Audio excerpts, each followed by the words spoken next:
From the creators of the original cheat sheet rankings, this is the Fantasy Index Podcast. Brought to you by Fantasy Index, the original and best since 1987. Now your hosts, Luke Wilson and Colt Williams. All right. Welcome, everyone, once again. Episode 5. Jeez, we're already on episode 5, Colt. Episode 5 of the Fantasy Index Podcast in 2024. How are you tonight, Colt? How you doing? I'm doing well. I am excited for this pod. We have a Q&A on the way, and kind of dug into the data on this one. You know, it's not always like, sometimes it's like a preference thing. Like, hey, do you like this guy a little bit more? Do you like that guy? And this one, we kind of were able to get into the nitty gritty. So you dug into some numbers on this. I am going to be giving like a little more, I don't want to say just making stuff up, but I'm going to be going a little more stream of consciousness, a little more gut-based. So we got kind of a left brain, right brain duality to our responses to the questions that we have this week. Before we get to those questions, though, let's just real quick talk about the first week of preseason action. Who was a guy or two that you saw, or saw the condensed tape, the all 22 tape, all that tape eating you're doing, that you liked from week one? We were talking about it before the podcast. Bo Nix, Yes. Rookie quarterback for the Broncos, he looked pretty good. You were talking about his rushing floor. You were talking about a 80-yard rushing touchdown against Stanford. Like, I didn't know that. That's incredible. But when I watched him, I had little flashes. This is not a comparison, but little flashes of Justin Herbert. Like, he has a little bit of mobility to his game. Yep. But when I saw him like running around to the sideline, like he's bigger. He's not big, but I was like, man, he kind of looked, and he's accurate. One of the best, most accurate quarterbacks in college football last season. Oh yeah. He really impressed me during preseason week one. Yeah, I like Bo Nix. In redraft, is he on the redraft radar as like a late quarterback guy yet? No. But he should be one of the first guys that you look at off the waiver wire if your main guy gets banged up, I think. Yeah, and especially in 2 quarterback leagues, like if you're grabbing 2 guys, like I don't want him as my second quarterback, but as my third quarterback who might have a shot, and he's going as probably like the quarterback 30 or so. Like, for sure. Hey, grab him as your third quarterback and see what happens. Yeah, if you're in a 2 quarterback or super flex league, especially like 14 team, Bo Nix is officially on your radar for sure as a guy that can help you in 2024. All right, so I don't want to spend too much time on this, but you got me a little bit riled up earlier in the week because, so Jordan Whittington, rookie wide receiver for the Rams, there's been some excitement on the fringes of the fantasy community about this guy, really almost strictly on the basis of, Puka Nacua just happened. Really, that's it. Like, this offense, this team just took a, day 3 pick out of BYU and turned him into a household name just kind of because they decided to, almost. So, Jordan Whittington comes out, week 1 of the preseason, has a huge game. I don't even have the numbers in front of me, but it was like 6 catches for 79 yards, lots of highlights. He had a couple catches that were either near misses or got called back on penalty, so really he had an even better game than the numbers showed. And I tweeted some excitement about Jordan Whittington because I grabbed him in a couple dynasty leagues and I felt like, I've got the it boy of the moment. And who comes charging in with a cold bucket of water, throwing it on me, saying, hey, man, you got to sell him now. You got to get out while the getting's good. None other than old Colt Williams, who, I'm not done, who, Oh, God. not what was it, 11 months ago, traded away Puka Nacua in haste for like a 2028 third or some garbage like that, and then you wound up, whatever, it's either way, it's bad. And then you wound up having to buy him back for Jackson Smith-Njigba and Jalen Waddle. How are you going to turn around, sir, and look down your nose even an inch at somebody that is interested in Jordan Whittington, sir? I mean, you could be interested in him. I was interested in like Hakeem Butler and, Justin Ross. Wow. Straight to the Hakeem Butler. Wow. I mean, we have these guys every single year. I'm not going to say make a water bet on it, but is it going to have more receptions and yards than Tutu Atwell? I would say yes. If I had now, I would say yes for sure. Really, Tutu is not a bad player. I think he got second round draft capital. He's not a great player. He's not a great player, but he's shown flashes. For sure. You know, He was, and when the Rams were shorthanded to start 2023, he was great. Nevertheless, Demarcus Robinson blew by him during the stretch run. Demarcus Robinson is entrenched as the number 3 receiver here. So yes, that does put Jordan Whittington, even if you are interested in, you want to take a stab on Puka Nacua 2.0, that puts him off the redraft radar day one, barring, injury apocalypse restriking the Rams between now and week 1. But this is a guy you got to keep on your radar for sure. The second Cooper Kupp, Puka Nacua is hurt right now. The second anybody is trending toward game time decision territory, Jordan Whittington clearly needs to be somewhere on the back of your mind in redraft. You got to go get him in Dynasty. You do not want to let somebody else turn $1 into a $100 bill on Jordan Whittington. Cooper Kupp's 31, pal. So, yeah. Yeah, we'll see with Whittington. I guess a lot of my teams are in win now mode, and I don't have eyes for him. True. But if you have the bench spot, or you have maybe a Damian Harris, you're getting back into fantasy. You just downloaded the app again. You still have Damian Harris on your roster, somebody who's retired, or you're waiting for Tom Brady to come back. Drop them, get Whittington. I'm not saying he's not worth anything. He's probably the waiver wire ad of the week for week 1 of the preseason, but it's still a long shot, sure. And that's what you're looking for. I guess if your wide receiver 4 is like Malik Neighbors, then it's hard to care so much about Jordan Whittington. All right, so the reason for the season, the soup du jour, our Q&A episode for the preseason 2024. Colt, what do you say? Let's get to it. Let's hop into it. Do you want to start off the questions, and I'll sure. kind of go from there? We got a couple from the website. Let me pull it up real quick here. Yeah, we'll start with the ones from the website. Be true to our website faithful here. Our first question, our own Andrew Schooler asks, "Hi guys, I could do the British accent, but I'm not going to do it. Hi guys, what weight do you give?" Andrew Schooler is British for those following along at home. "Hi guys, what weight do you give to a team's offensive line when considering a player to draft?" Now, I think we might be a little different on this, you and I. I'm not 100% sure because we haven't discussed these questions prior, so it'll be fun to talk about. But offensive line doesn't matter a ton for me. It's something I'm thinking about. I'm not thinking about it on draft day. I'm looking at more of do you have a James Conner? This is going to be offensive line because a lot of offensive lines are on good teams like Philadelphia, Lions. Right. You think of it. But then you have bad offensive lines. I think the Dolphins are probably a bad offensive line, some would say. In that case, but they're efficient. So I'm going to go for more high-powered offenses than I am offensive lines. That's what I'm going to look for more touchdown opportunity, got to keep drives alive, just be able to get down to the red zone and get touchdowns that way. So that's where I kind of lean. I don't really care too terribly much about the line. It's the offense that matters a lot more for me. We're not far apart. I agree. Even 10 years ago, I probably cared more about offensive line because, in my opinion, there was more predictability, more continuity year over year of an offensive line that is bottom barrel in 2020 or whatever in 2012. Mm-hmm. There's no road out of there's no way out of that in a single year in 2013. Offensive lines were more of a multi-year dynasty, position group dynasty, and more of a multi-year rebuild for sure, quote unquote, back in the day. Nowadays, teams can turn it around so fast. The Houston Texans offensive line was garbage in 2022. It was not great in 2023, but it certainly didn't matter. It did not matter enough to slow things down. What I actually care about more is coaching staff change.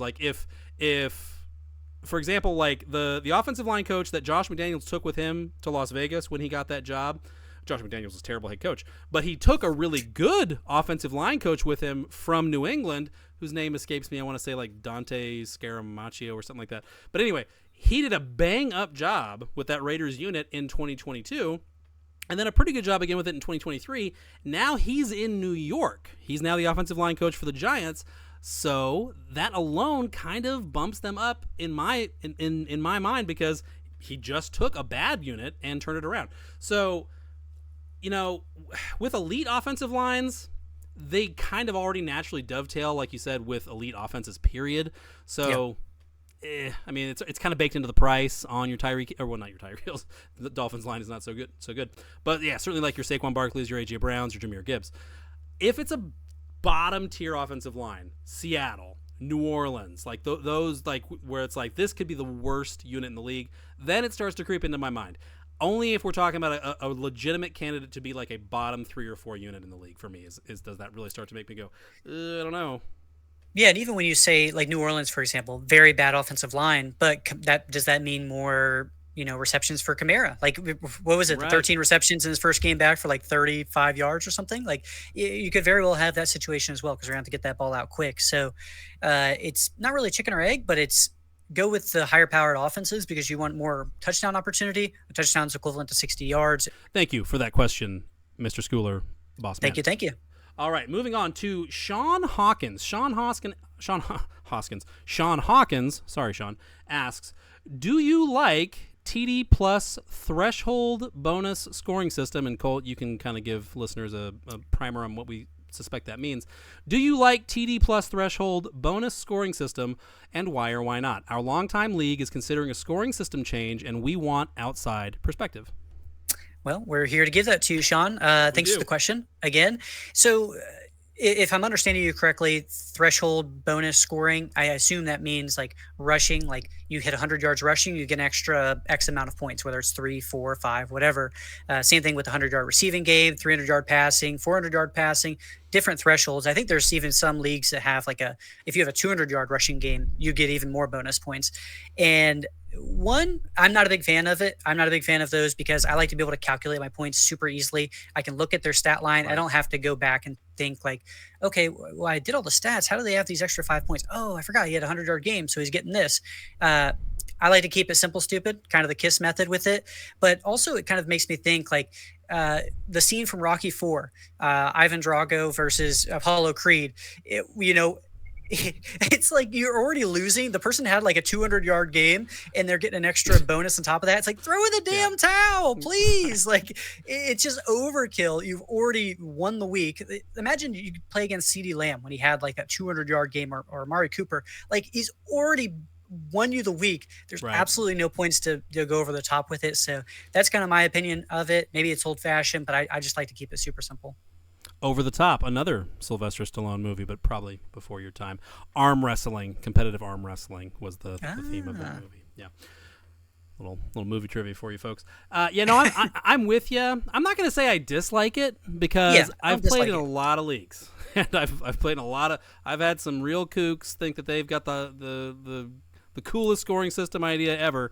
And the Jacksonville Jaguars defense drops 60 on me in the championship, and I lose, and I will say I rather the point threshold one than like the points per rush attempt or points per like carry or anything like that. I'm not like a big fan of that. I'd prefer threshold over that, but I prefer neither if I have an option. If you need points per rush attempt, how about you just take out PPR or go down to half PPR? Like, what do you do? It's just a race to the top of points. Points per pass attempt. So what I'll say is that, yes, it changes the dynamic of the league for sure. It gives it a little bit of like a best balliness to it where like a spike game spikes that much harder. And maybe you want that, Like, I mean, I still vividly remember a guy a few years ago. This is one of the reasons where I was like, you know what, I'm just gonna draft Tyreek Hill as often as possible because then he can't kill me anymore. Like, I'm sick. I got so sick of it. So a couple years ago, Tyreek Hill, still a Chief, he gets 3 touchdowns in the first quarter against Tampa Bay, like week 10 or whatever that year. Like that. So you've already killed your opponent. He had like 200 yards and 3 touchdowns in the first quarter. It's over. Like, I'm toast.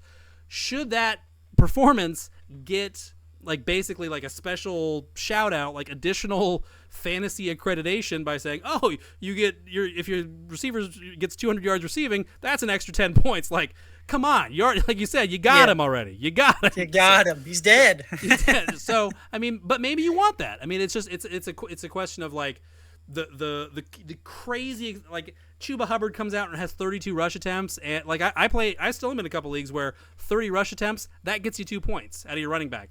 It happens once every couple years, but when it happens, you get a nice little something on it. It's just a matter of personal preference, and I mean, a lot of fantasy leagues, it's hard to get meaningful input from the guys in the league because they're like, I don't care, man, just decide. But yeah, if you can't get some input, like hey guys, listen to the Fantasy Index podcast. They talked about our scoring. See what they say. So it is funny you mentioned that about leagues. I put up a poll on Sleeper in one of my leagues, and I was like a yes or no question. It was about the automatic whatever it is, like you sub in thing that just recently released right, with Sleeper. So Sleeper feature, I mentioned, hey, do you guys want to make this effective immediately? Yes or no, or put it for like a later poll at the end of the season. And somebody said no and didn't vote at all. And I'm like, dude, just give me one of them, please. Just vote something. If it's no, then put no. That's fine. But just vote something. So I just deleted his comment. I didn't want it to like go up the charts. I was like, if you believe in tipping your mailman, tip your fantasy league commissioner, folks. Like it's thankless work. It's a thankless job. Yeah, it is. All right. So hopefully that helped out, Shaun. Good luck. Yeah. All right, moving on to our next question, Jeff. So these are submissions from the Fantasy Index Discord, which we've mentioned a few times, but really, if you ever feel like you wish you had somebody to just bounce a random fantasy football lineup question off of, or trade question or whatever, and you wish you had somebody to just get some kind of meaningful input on, who isn't your wife who's pretending to care and rolling her eyes. The Fantasy Index Discord is a great place to do that. It's incredibly active. We have a core. I kind of liken them to. Have you seen the movie Super Troopers, Colt? I assume that you have. Imagine if the Super Troopers cast was very knowledgeable on fantasy football, and there was 100 of them. That's kind of the vibe that we have in there. We talk fantasy football. We talk some, pop culture and current event stuff too. But it's a good group of guys, and they're very active. If you go in there and ask a question, you are going to get a response in a couple of hours from somebody, some sort of back and forth. So anyway, we'll less than hours. It's like almost instant. Oftentimes, I'm seeing it's right. always getting notifications for it, which you can mute if that's something you're concerned about. But you might want definitely to mute it and just ask questions whenever you've got them. And we've got specialized channels for Dynasty and Redraft and this and that, waiver wire, stardom, sit 'em, all that stuff. Anyway, we'll drop a refresher link for it in the YouTube section of the podcast posting. Anyway, moving on. So Jeff Hawktua from the Fantasy Discord asks us, who's an older player, he asks, oldest player primed for a breakout season? Guys like Cortland Sutton, Terry McLaurin, Cooper Kupp, Adam Thielen, etc. Not sure Cooper Kupp can break out at this point. He had almost 2,000 yards receiving a couple years ago, Jeff. But Go ahead. What do you think, Colt? Yeah, well, that one's, you kind of explained it. Cooper Kupp has got kind of the cream of the crop there. I don't think he really fits into the question with the rest of these guys. He's somebody who's going in like the late 4th, early 5th round right now, sometimes earlier, depending on the Puka news when you draft, like, it could be even sooner. So, that's a layup on Cooper Kupp, but some other guys that aren't necessarily mentioned, so when you think of Sutton or McLaurin, I just think of both are probably, well, one's definitely going to have a rookie quarterback. I'm not sure if Jaden Daniels actually been confirmed with the job yet.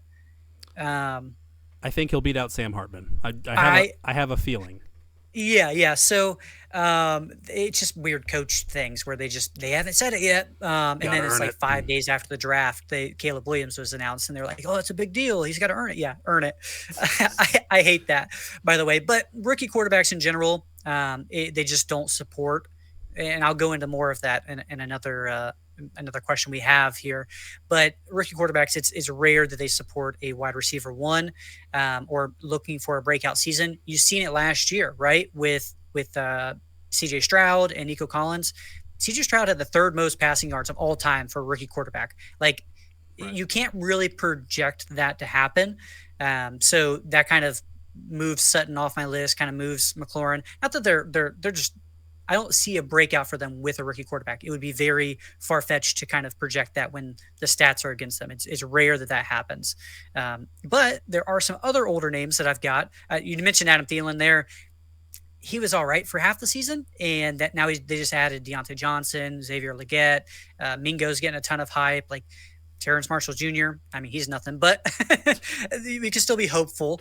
But nevertheless, Thielen isn't a guy I'm looking for with an old breakout season.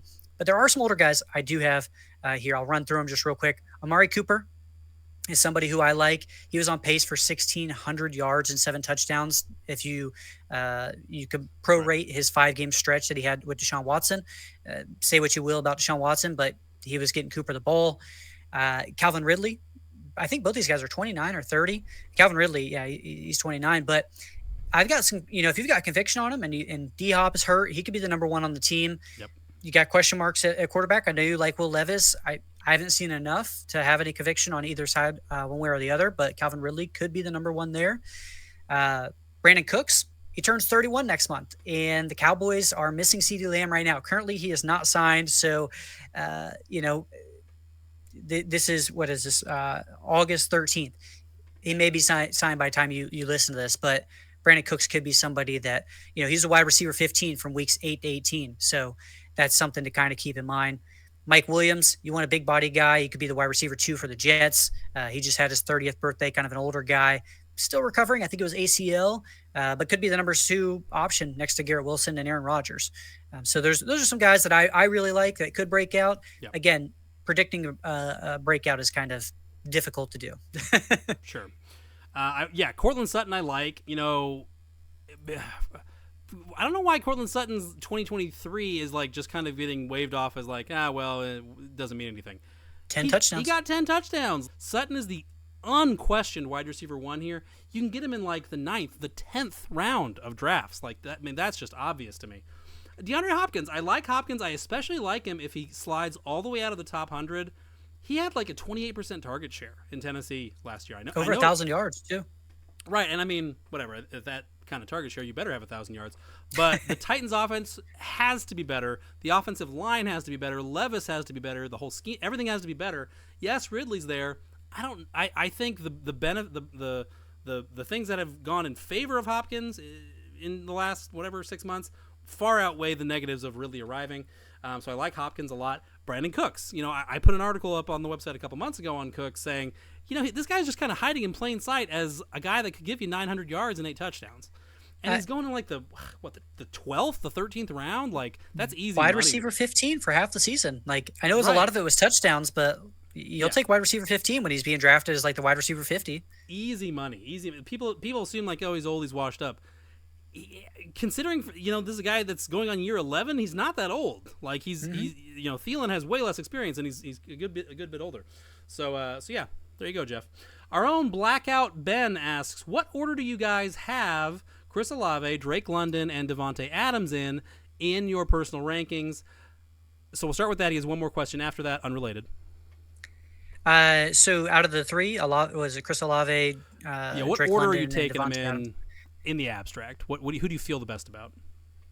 That one I would probably feel the best about Adams, then Fair. London, Olave. I'm not sure if that's chalk or not. I feel safest about Adams, but Sure. Regardless of the quarterback, I know it's the old Madden saying where you have 2 quarterbacks, you have 0 quarterbacks. I don't think it's more pertains to a team than it does fantasy football. It doesn't really matter too terribly much there. And then London, kind of a question mark, right? Kirk Cousins upgrade at quarterback. We're really hoping he could do something there. And Olave, is it another 1,000-yard season, or are we going to get maybe that breakout season in year 3? So, that's how I have those guys kind of. The reason Ben asks is because those guys are clustered together very tightly. There's been a lot of debate in our own in the Fantasy Index community about what order to have them in. Does it depend on scoring? I like all 3. I'm gonna say London at the top. I'm gonna go for upside here and say that there's no real reason that Drake London can't do a Justin Jefferson impersonation here. He's got the quarterback. He now has the scheme. We've got Kevin O'Connell in Minnesota for Cousins, McVay disciple, Zach Robinson, who owns that offense. Like, Raheem Morris is the head coach. He's going to focus on that side on the defensive side of the ball. Zach Robinson owns this offense. It should be wheels up for everybody. Kyle Pitts, get him. Drake London, if you can get him. The target floor is really solid. And of course, Devontae Adams. What do you poster child of target floor, Devontae Adams. I like Adams a lot. Minshew versus O'Connell does not inspire much. It does not. There's a possibility that Antonio Pierce was a nice story when he got the job last year, lifelong Raider, and his dream job and all that, and that's great. This is Antonio Pierce's first time going through an offseason as an NFL head coach, getting the team actually ready for an NFL season, installing an offense, offseason program, all that stuff. And he is in a division with Jim Harbaugh, Andy Reid, and Sean Payton. Okay, 3 dead-eyed killers. So I'm rooting for the Raiders. I'm rooting for Antonio Pierce because player coaches are all the rage. And it's a good story. Right. It's fun. I'm very concerned. I'm very concerned that like a 3-14 type season and like a one and done tenure for Pierce as the head coach there is in play here, especially with the quarterbacks they gave him. So, but I like Adams. I put in an article on the website. He's rock solid safe. I like Olave too. It would not surprise if he is actually turns out to be the belle of the ball here. Again, the Saints offensive line is still a huge question mark. We don't really know if Derek Carr has that next gear. He did throw for 4,800 yards just a couple seasons ago, so there's that. But there's been question marks since. So that's my order is London, Adams, Olave. But again, I like them all. All right. Ben's other question. Sorry, we got to make time. Would you consider DJ Moore, DJM, in the same range? So you're on the clock. It's getting to this part of the draft board, and you need a receiver. Would you consider taking DJ Moore in the same range as guys like Nico Collins and Mike Evans are currently being drafted? Or does that feel like that's too much of a reach? Question for you real quick. Who is the leading receiver for the Bears this year? Keenan Allen or DJ Moore? Leading receiver in terms of yardage? Yardage or receptions? Oh, you can have different answers. Receptions, I'm going to say it's a push. They're going to be within 5 of each other. But yardage, I'm going to say more. Okay, so that's going to kind of build my story. I'm building off of that there. So it's a great question because Nico Collins, Mike Evans are being drafted in the middle of the 3rd. DJ Moore, his ADP, middle of the 4th. So within about a round of each other. That's the wide receiver 22. Now, keep that in mind, and then keep in mind that the talent that he has around him, right? DeAndre Swift, Rome Odunze, Keenan Allen. It's a very good situation for Caleb Williams, more so than it is for DJ Moore.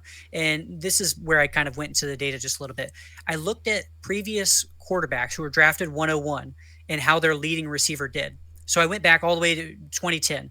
You got Sam Bradford and Danny Amendola. We know Danny Amendola is not it's not a good case because Danny Amendola is not really a good wide receiver 1, but he was the wide receiver 1 and he was the wide receiver 37. Also, when I was looking that up, Steven Jackson ran the ball 330 times. It's really fun to go down memory lane, see the old guys. A different time, yes. However, we fast forward to the next year, 2011. We got Cam Newton and Steve Smith. This is a great situation for the wide receiver 1 there. Cam Newton, he threw the 4th most passing yards as a rookie of all time, 4,051 yards. Steve Smith, Steve Smith Sr., he has 8th most receiving yards of all time. So he's a very high caliber, going to be in the Hall of Fame one day receiver. He did this at 32, and he had 1,400 yards into the wide receiver 7. It was a great season there, But you look at the competition he had, it was Brandon LaFell, Greg Olsen, Keenan Allen, and Rome Odunze are better than those guys. So it's hard for that one. I'll paint you 2 more quick pictures. 2012 with the Colts and Andrew Luck, who holds the record for the most passing yards as a rookie, had Reggie Wayne, the Reggie Wayne, who is 10th all-time in receiving yards. He had 195 targets. That's the 4th most in NFL history, 195 targets. Wow. Ended as the wide receiver 8. Wow. I'm sorry, there's just not enough to go around for DJ Moore to support a high profile. I mean, he's being drafted as wide receiver 22. Like, that is kind of a ceiling, assuming that Keenan and Odunze are there. Like, you can't get much higher than that. For perspective, that 195 targets, Cooper Kupp in his Triple Crown season had 191. Michael Thomas broke the reception record with 190 or 185 targets. Like, it is not. T.Y. Hilton was on that team, which he was a rookie and he only had like 800 yards. Ended up being a great wide receiver, but you have to have no competition, and you have to demand all of those targets. DJ Moore is a great talent, but so is Keenan Allen, so is Rome Odunze. You got a bad example with Jameis Winston and Mike Evans. The list goes on. More times than not, it is a very bad bet for whoever the 101 was and their leading wide receiver, especially if they have target competition. So I just wanted to go ahead and mention that. CJ Stroud, he's phenomenal. Had the 3rd most passing yards of all time as a rookie. Right. And, if he plays those 2 more games, he shatters it. So he's an outlier.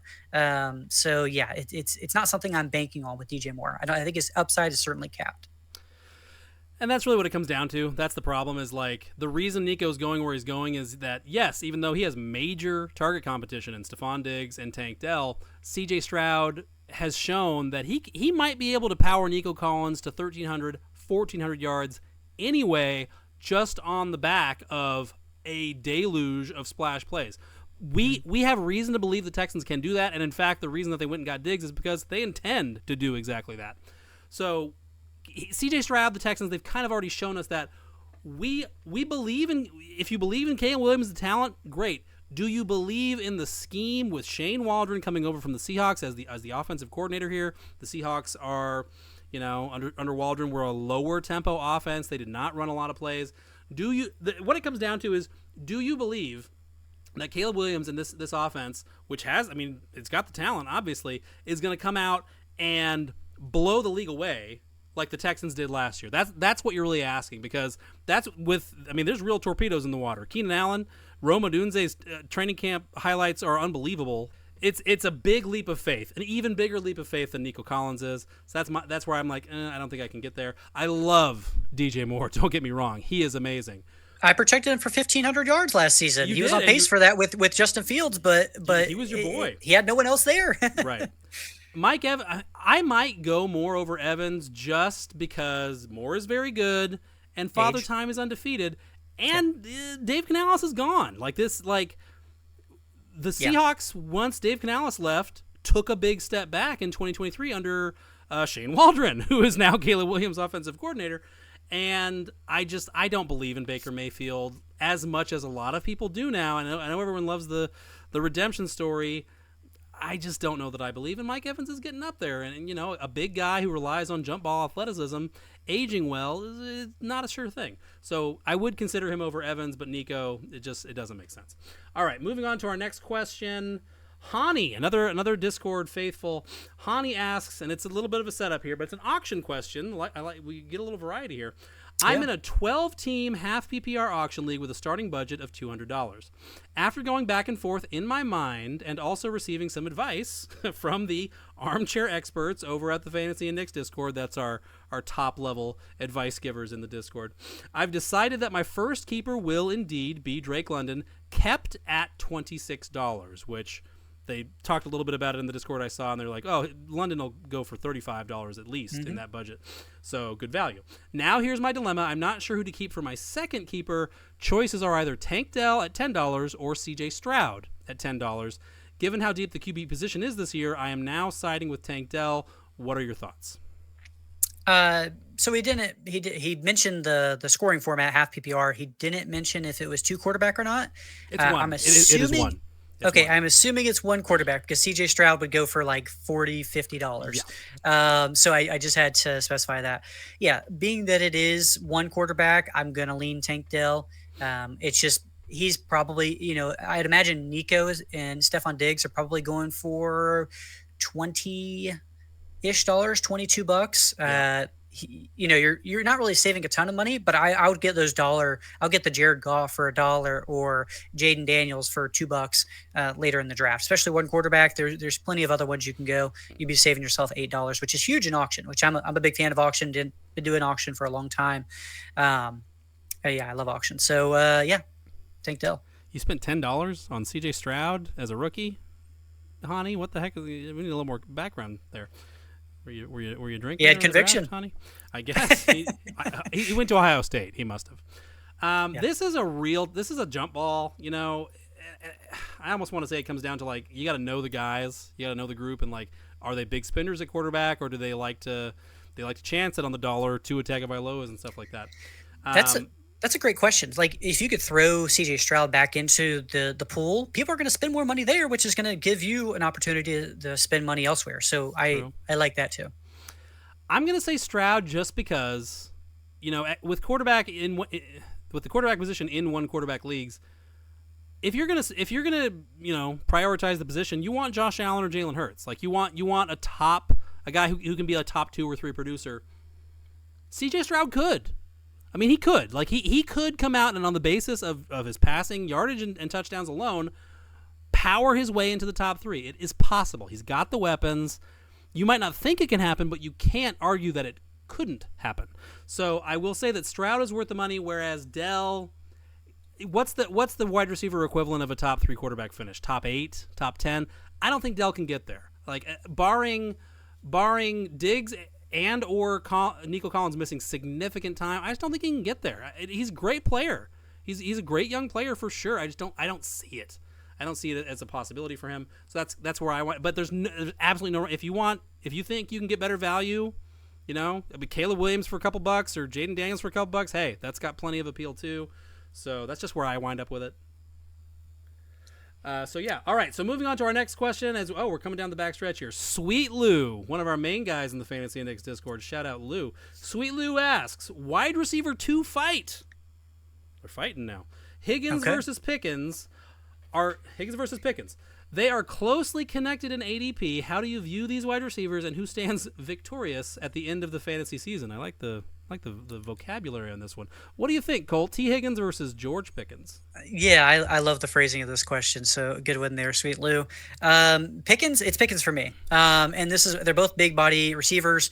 You look at Higgins, is he going to be the one? Is he the 1B or is he the 2? Because you got Jamar Chase there. Who do you have in front of Pickens? Who do you even have behind Pickens? Like, can you name, outside of Roman Wilson, who may not start the season, you got Van Jefferson, who's never been a wide receiver 2 type of guy. Like, I like his talent, came out of Florida, but he's never been that guy. Somebody will emerge for the Steelers. I'm not sure who, but Pickens is the wide receiver 1 there. You may not like Justin Fields, who, like I said, was supporting DJ Moore for his almost 1,500-yard season. And you may not like Russell Wilson, who just threw 10 touchdowns to Cortland Sutton alone. The Steelers' offense as a whole last season had 13 passing touchdowns in 2023. So you might think you're going – I really don't like to overstate mediocre upgrade at quarterback. But when you're going from Kenny Pickett, which is bottom of the barrel, Nathan Peterman type stuff, then going to Russell Wilson's or Justin Fields is a godsend. And he just had 1,100 yards and 5 touchdowns, 5 of the 13 touchdowns. I think he's still ascending. George Pickens is somebody who I really like, and he's rough on the field. He doesn't block. We saw that last year, but he's a fun guy to watch. He blocks if it's a play where he knows the ball's coming to him. Then he blocks. He doesn't want to get tanked. He mugs the guy. Yeah. So, devil's advocate. Let's say you're drafting tonight, Colt. Okay. And Brandon Ayuk trade rumors are hot and heavy to Pittsburgh. That's a great question. How safe do you feel about George Pickens if you take him at ADP, which is, the 5th round? George Pickens is not free. How good are you going to feel if you do that, and then it comes down the line tomorrow? Deal's official. Brandon Ayuk is a Steeler. I'm not loving that at that point. Then you've got the T. Higgins in a worse offense. I agree, but I think it's also going to be a little bit – it's not like CMC going mid-season from the Panthers to the 49ers where he just gets in there, hits the ground running, and goes. Like, Ayuk is going to take a little bit of time to acclimate to the offense. He hasn't been training. That's also a pretty red flag. I have CeeDee Lamb in a league where it's like I was looking at the percentage of wide receivers who hold out and their injury risk of going straight into the season as if they weren't working out off the field. But I was looking at that, and it's like about a 25% chance, if not mistaken, just spitballing off the top of my head if I remember. But it was like not good. It was more than 0% for people who hold out in training camp, which Ayuk is doing. I'm still perfectly happy with Pickens there. It's much closer for me than it is right now. It's a pretty wide margin between them, but it definitely narrows the pick. But I'll still go Pickens even if Ayuk goes there. Yeah, I'll wrap up by saying I believe in the talent with Pickens. I think the dog factor, the dog content is high. I think it's real high. People are, he doesn't block. Your fantasy league has scoring for blocking. Mine doesn't. They might. Okay, if your league has scoring for wide receiver blocking, then you probably got to go Higgins. Well, Higgins is mad about his contract. I don't think he's going to be blocking too much either while we're at it. Yeah. If you're drafting at a point where Brandon Ayuk has already signed some sort of contract with San Francisco and all the nonsense is over, then the answer is definitely Pickens. All right, are we underestimating another one from Sweet Lou? He gave us a little bit of a value pack here. Are we underestimating Chuba Hubbard and overestimating Jonathan Brooks in redraft. I'm just going to stop you right there, Colt. The answer is yes. The answer is yes on both. Jonathan Brooks is coming off of an ACL. Chuba Hubbard is in a contract year, and Dave Canales has a locker room to keep control of, and all is not well in Carolina. Like no coach has been able to overcome the David Tepper owner factor in Carolina since the guy bought the team. So Canales has a precarious situation, sandbagging a guy who is going into a contract year that has carried a lot of water for some bad Panthers teams. I don't see it. Chuba Hubbard is a screaming deal, a screaming buy in redraft leagues, especially in September. The Dalvin Cook narrative for taking him with the Jets last year actually applies here with Chuba Hubbard for me. Yeah, so my very first thing I have in my notes here, Luke and I are going to disagree on this one, I believe, because I know your sentiment about Jonathan Brooks, not necessarily as a talent, but the draft value and coming off the ACL. So, and I get that. Right. My rebuttal for that would be it depends on your build prior to that, because these guys are you're getting Jonathan Brooks in the 8th round, or you're getting Chuba Hubbard in the 13th. Like, obviously you've got a great value there at the 13th round getting Chuba Hubbard, who's going to be the starting running back for the Panthers to start the season. But we think we're pretty sure he should be, yeah. And so if you're going like a 0 running back build and you pick up like Jerome Ford and Chuba Hubbard and these guys who have people waiting behind them, Nick Chubb and Jonathan Brooks just waiting in the arms for them, like that's a great situation where if you want to pick up a onesie position, like a quarterback or a tight end, and then maybe like a second flex, you're throwing in Chuba Hubbard, like it's just like, or even somebody on the bench who you can sub in because you got question marks. Maybe you drafted CeeDee Lamb or Puka Nacua or Jahmyr Gibbs, who you may have to flex somebody in. Like that's where I like Chuba Hubbard a lot. If you're shooting for upside, maybe you're grabbing your 4th running back. Jonathan Brooks, I think, is a better pick there because Chuba Hubbard would never get on the field because all these other running backs in front of him. So it just depends. But yeah, 8th round is kind of pricey. We see it every year. There's a rookie running back that is, in the top 12. So if you were banking on one, why not be the running back that was drafted first overall, first running back drafted in this year's draft class? Yeah, I'd rather take Chuba and then trade for Brooks when the guy who foolishly took him in the 8th round is like, oh no, why did I do that?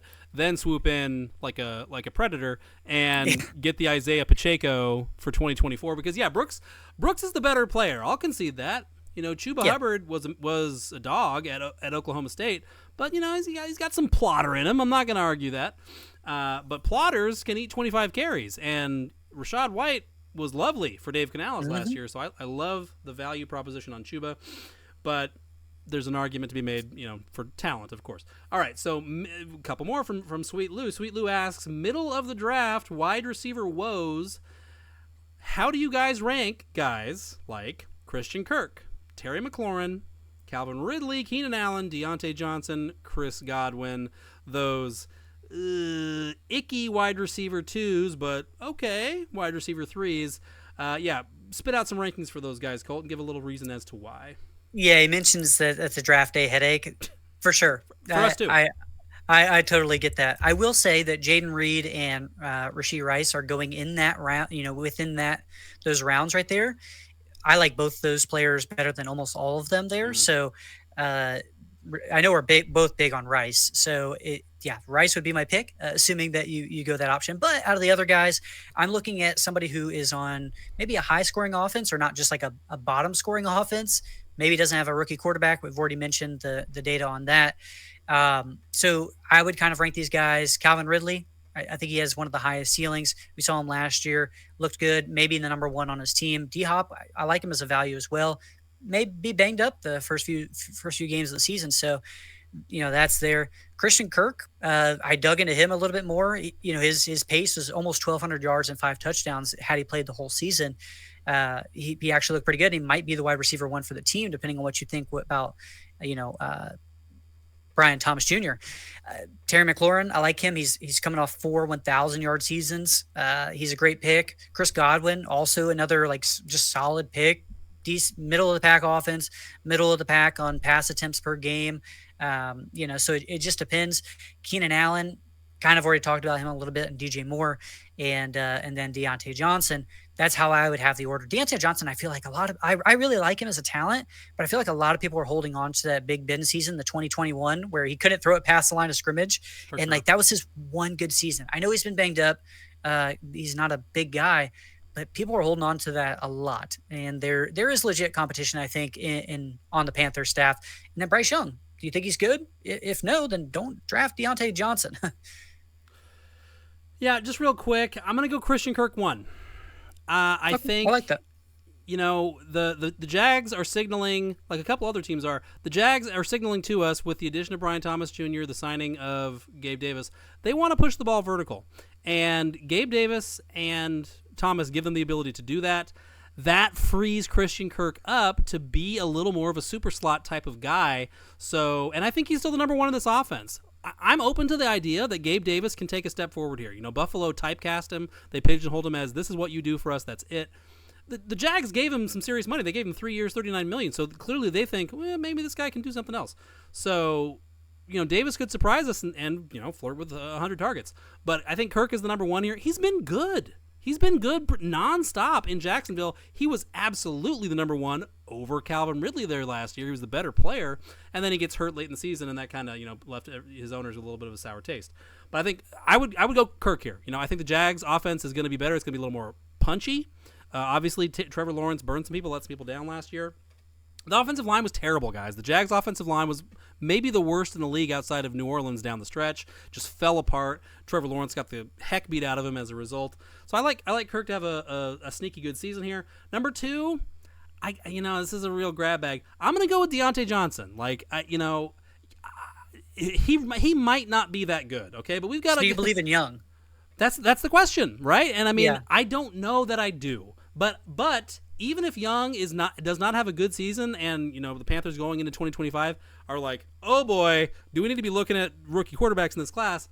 I think Deontay can survive that because Deontay Johnson is money motivated right now. He's in a contract year. He is playing to get paid. That's a motivator. And Adam Thielen, could he be a thorn in his side? Maybe, but Deontay has a real shot to be the number one on a passing offense that rebounds sharply. I'm going to swing on the upside there. After that, I'm going to go Terry McLaurin. I don't believe that I don't think the Commanders have any will to throw the ball in 2024. Certainly no volume. They want to run the ball and make defenses stay honest, keep resources toward the line of scrimmage in a cover 3 version of QB contain. And I think the Commanders are going to use the run game to create man coverage opportunities for Daniels, and he's going to rip the ball over the top. And Terry McLaurin has real speed. So, and Terry McLaurin, he's not really a cut candidate after 2024, but his contract is getting to that point where it's they could trade you. So he's in a soft contract year, a shadow contract year, if you will, and he's good. So I'm not going to make the DJ Moore to Chicago argument here, but he could have a sneaky good season. After that, I will go with. Now it's getting to the. I'm going to go Keenan Allen because he's the best player left. He's a borderline Hall of Famer. He could catch 90 balls here. He could. He might not get to 1,000 yards with those 90 balls. But if you're in full PPR, then you got to respect that. After that, I'll go Chris Godwin. The Bucs are talking a good game about, we're going to use him in the slot again, and that's great. But it's been too long since the big wide receiver 2 finish with Jameis Winston and the crazy 33 touchdown, 30 interception season. It's been too long since we've seen him really do it. So I'm okay with it. But last year was my last go around with Godwin, where I'm he could be a sneak. I took him over Michael Pittman in the league, and I hated myself for it. So I'm carrying some bias into that one, but I'm down on the Buccaneers as a whole. So yeah, I'm out on Godwin. Jalen McMillan is coming. Godwin is not the sneaky buy. Godwin's good. 2 back-to-back. He sneakily had 2 1,000-yard seasons. It's the touchdowns that don't come his way. And so lastly, he needs the touchdowns. We'll have an episode for Chris Godwin where you can talk about. Lastly, Calvin Ridley. I'm out on Calvin Ridley. I'm out. I know he got paid. I don't care. I'm out. We have been down this road before. He has never been good unless the Falcons were down 30-3 against the Saints in the Superdome. If you go back and watch his tape and watch his highlight reel in Atlanta, every single big play. Look at the score in the corner of the screen. Atlanta 3, New Orleans 38. Like it's amazing the concentration of his numbers in garbage time on garbage teams in Atlanta. And I mean, I don't even really believe that garbage time stats for quarterbacks or receivers is a thing anymore. I'm over it with Calvin Ridley. I know he has the contract. Okay, so he does have a contract mandate here. Ran Carthon, the guy who now runs the show in Tennessee, is gonna look bad if Calvin Ridley's not the guy. I believe DeAndre Hopkins is legitimately better than Calvin Ridley. And I mean, Tony Pollard, Tyjae Spears, those are guys that can catch the ball. Chig Okonkwo, Josh Wiley, they have some tight ends that they really like. I just don't buy Calvin Ridley. I'm out. Yeah, Ridley, like I said, we're on the opposite ends of the spectrum there. So I'm curious of how Sweet Lou goes with that question there. All right, folks. Well, thanks to everyone who submitted questions for us this week. It was a lot of fun. We might, we'll see, maybe work in another one of these. I certainly am hoping that we have an opportunity at some point during the season to do like a start sit, Sunday morning type of episode. I think you did a couple of those last year that were pretty cool. So yeah, anyway, well, hopefully we'll have this format again down the line. Colt, do you recall what we have on deck for next week? I do not. Ooh, next week, I believe we've got it's one of our last, like, before the season starts. I see. Okay. Kind of moments. So I think originally we had like ADP price check right before the draft. We also had a Superflex draft. So we're going to kind of spitball it. You guys will find out next week which one we're going to go with. Superflex is not extremely popular. I don't really want to cater to those people, but hey, I'm sorry. It's coming on. It's about as popular as standard leagues. So maybe we go with ADP price check. We'll just kind of talk about some guys, see where we're at, and then we're getting close to 2 shows a week. We're going to be talking about waiver wire, talk about starts and sits. It's going to be fun. It's like December 8th, or when you're a kid, like, holy cow, I can see my advent calendar is getting low. Yeah. I'm 8 chocolates in. Let's go, baby. Exactly. All right, folks, we will see you back next week for, sounds like, ADP price check. All right. See you then. This has been the Fantasy Index Podcast. For more great content, premium rankings, and cheat sheets, head over to fantasyindex.com.